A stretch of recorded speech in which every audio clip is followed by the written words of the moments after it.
नमस्कार, मी डॉक्टर ओंकार निंगनुरे। आजचा टॉपिक आहे डिसेंट्री किंवा डायरिया। पावसाळ्याचे दिवस आहेत, ज्या लोकांना सतत टॉयलेटला लागतं, पोटामध्ये इन्फेक्शन होतं, पोटामध्ये मुरडा मारून टॉयलेटला येतं, त्यांच्यासाठी आज घरगुती उपाय सांगणार आहे।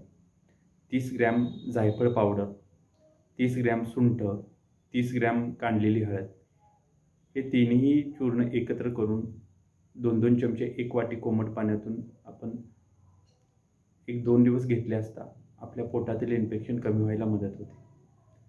टॉयलेटला लागल्यानंतर तूप भात, दही भात किंवा ताक भात असा आहार घ्यावा व गरम पाणी प्यावं। याच्यामुळे आपलं टॉयलेटला जे काही लागलेलं असतं अशक्तपणा दोन्ही कमी होतं। आपण नारळ पाणी पिलं तरी आपल्याला तरतरीपणा येतो, कारण ज्यावेळी आपल्याला टॉयलेटला लागलेलं असतं त्यावेळी पोटॅशियमची मात्राही आपल्या शरीरातून कमी होते। थँक्यू।